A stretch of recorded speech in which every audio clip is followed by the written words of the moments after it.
Hi, welcome back to Movie Roundup. Here, we are recapping a 2010 movie called The Experiment. Spoilers ahead, watch out and take care. While working in a retirement home, Travis receives horrible news. He's been laid off because of budget cuts. The next day he attends an anti-war protest with a friend, who reminds him of all the test subject jobs he would take in college to earn some money. A commotion suddenly takes over the protest when a soldier jumps to beat up the protesters, pushing to the ground a beautiful woman that Travis has been watching. Travis jumps in and pulls the soldier back, threatening him with his fist but not actually daring to punch him. The police take the soldier away and Travis checks on Bae, inviting her to have a drink with him after the protest is over. At the bar, they share their activism experience before Bae confesses this is her last protest because she'll be moving to India, and invites Travis to do the same. It's impossible for him to do so without money, but he does ask to see her again before she leaves. Later, Travis checks the classifieds and finds an ad requesting people for a behavioral experiment that will pay $1,000 a day for 2 weeks and decides it can't hurt to try. The next day, he goes to the first meeting where he befriends and chit-chats with 2 other volunteers, Michael and Benji. The person in charge is Dr. Archuleta, who makes them fill out a form before explaining what it's all about. They'll be testing the conditions of life inside a state penitentiary, and the only requirement is that nobody has served any time. The participants will be safe at all times, but they must remember that some of the subjects will be deprived of their civil rights. Afterward, the doctor runs some tests to decide who will be the 26 chosen ones, including a recorded interview with morally charged questions. Travis replies he doesn't have a history of incarceration or violence, and his interest in religion is a simple no. He bases his ethical decisions on what he feels. Michael tells them about his time as a Boy Scout and in the drill team, also various church groups because he's devoted. Another volunteer called Chase says he's lived his life based on 3 things: women, pot, and smiles. After the interview is over, the volunteers are taken to a sealed room where they're shown a video of juxtaposed images including cute things like children and animals and more violent things like clips from the news. Sometime later, Travis goes to see Bae to spend their last time together. As she kisses his soft knuckles, she tells him she knows he wouldn't have hit the angry soldier at the protest. They also talk about India, and how Travis will find her there when the experiment is done. Travis is chosen for the final group, and when the day comes, a bus picks up all the chosen volunteers, which include the new friends Travis made during the meeting. On their way to the prison, they all think about their loved ones and the answers they gave about them during the experiment. Benji remembers a barista from his favorite cafe and answers in the interview that women are everything on God's green earth. Chase thinks of a random fling he wasn't exactly kind to, Michael thinks of his extremely controlling mother, and Travis thinks of the moment Bae gave him her bracelet. When they arrive at the prison, the bus driver doesn't allow them to take their bags, which leaves Benji worried. On day 1, Dr. Archuleta gives them a talk and the last chance to leave. He swears that violence isn't allowed, and if they see any through the cameras, the experiment will be terminated. Michael, Chase, Basha, Helwig and 2 more volunteers are chosen as the 6 guards, while the other 20 will be prisoners. Guards must not allow anything from the outside world to come or go from the cell block, and there are 5 rules that the prisoners must follow at all times. They must eat 3 meals a day and all food must be consumed. There will be 30 minutes of rec daily. They are only allowed in prisoner designated areas. They can only speak when spoken to, and they can't touch the guards under any circumstances. Those that break the rules must be punished commensurately. If any person leaves, nobody gets paid. If a prisoner does break the rules, the guards have 30 minutes to choose disciplinary action. If they fail to do that, a red light will be turned on, the experiment ends and there won't be any payment. After the doctor leaves, the guards prepare the prisoners like a real prison, washing them all with a hose. Basha shows pity for having to put them through this, but Chase is already having fun calling them names and humiliating a volunteer called Oscar. Afterward, prisoners are put in a line while the guards read the rules. From now on, inmates will be addressed only by their numbers. Travis ends up in a cell with Benji, who is a graphic novel artist, and Nix, a man who insists to be referred to by his number. A flashback of the interview shows why some of the volunteers have joined the experiment. Nix and another man simply mention the cash. Michael is doing it for his mother because she broke her hip and he needs to pay rent. Chase wants to impress women with the money, and Travis answers he wants to escape. During rec time, the prisoners are playing basketball and one of them accidentally hits Basha in the face with the ball. The guards take him away to look at his wound, and while Basha insists it's fine because it was an accident, Chase and Helwig insist this is broken Rule 5. Not wanting to risk the light turning on and losing the money, they all agree to punish the prisoners in a way that matches something supposedly accidental. So the man that threw the ball is asked to do 10 push-ups, which he refuses to do because it was an accident. In response, Chase makes everyone do the push-ups, and Nix immediately jumps into it, so the others have no choice but to follow his example. Michael is amazed by such a response and begins to enjoy the taste of power, especially when the 30 minutes pass and the light doesn't turn on, which means they did the right thing. On day 2, The prisoners are served a classic horrible prison lunch. Nix finishes it all before leaving, but the rest refuse to eat the weird bean goo, so Hellwig and Chase remind them that would break a rule. Travis responds by dropping his food on Hellwig's hands, so the guards try to punish them with push-ups again, but the prisoners ignore them and everybody starts throwing all their food and trays at Hellwig. Afterward, the guards discuss what happened. Chase is frustrated because the only reason the prisoners did that is that they know the guards can't beat them up. Michael suddenly remembers the time he was accepted into a fraternity, which had similar rules, and arrives at the conclusion that to break the prisoners' wills they have to humiliate them. As punishment, they decide to enter every cell and empty a bunch of fire extinguishers on the prisoners. Michael also drags Travis out and handcuffs him to the cell door so he'll have to sleep on the floor for being the instigator. Afterward, when Michael goes to the bathroom to wash out, he discovers his body enjoyed having power a little too much. In the middle of the night, Benji asks for help. He's having heat flashes because his blood sugar is low, but the guards just tell him to go back to bed. On day 3, Michael reminds everyone to play by the rules, but he gets angry when he notices Benji hasn't left the bed because he isn't feeling well.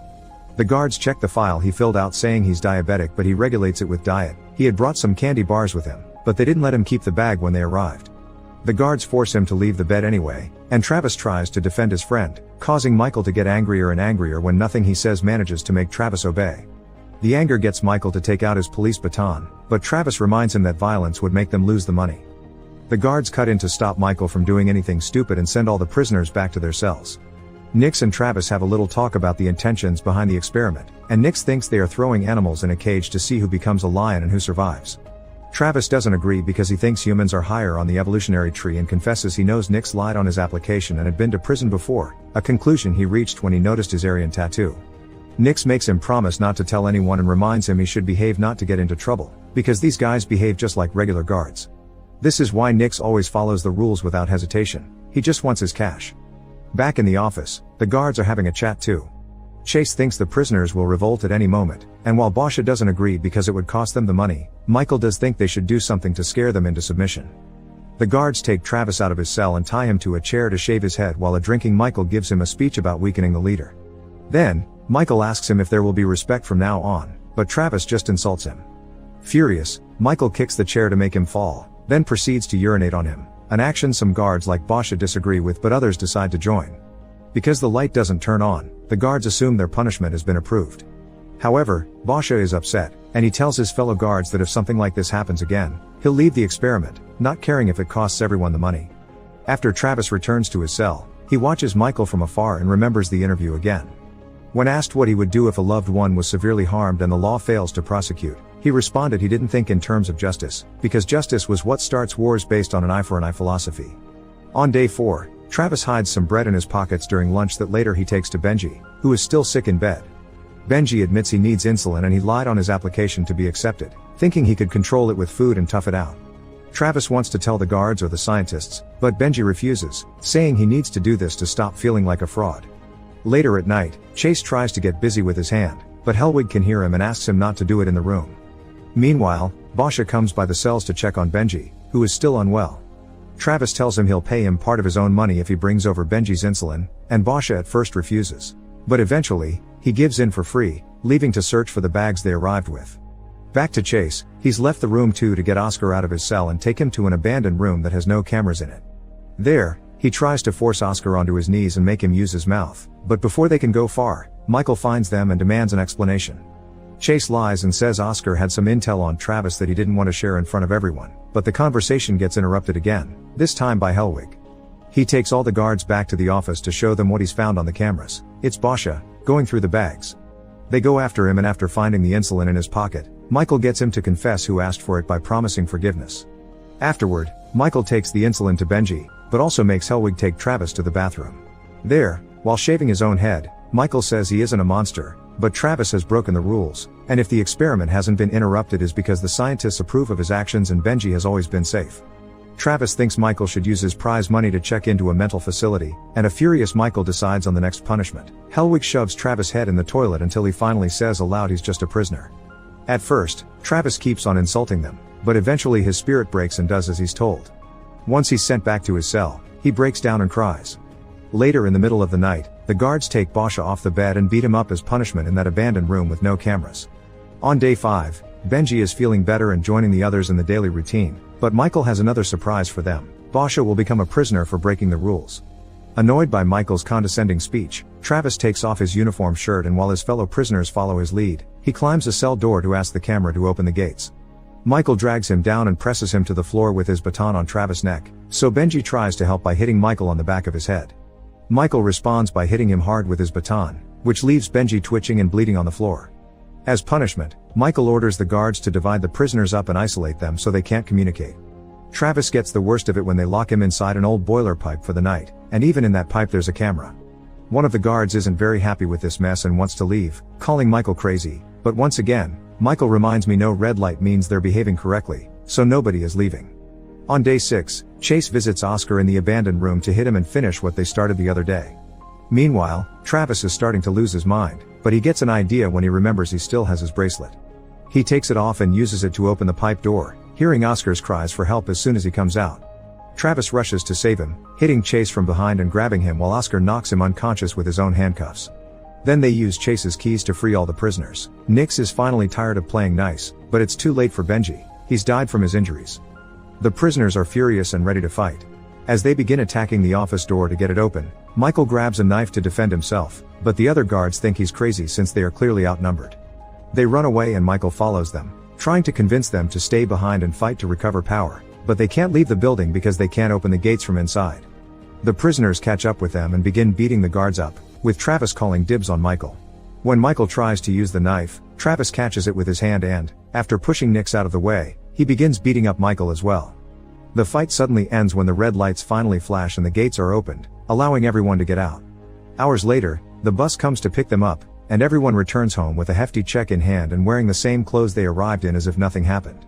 Nix asks Travis if he still thinks humans are higher in the chain of evolution, to which Travis replies yes, because humans are capable of doing something about it.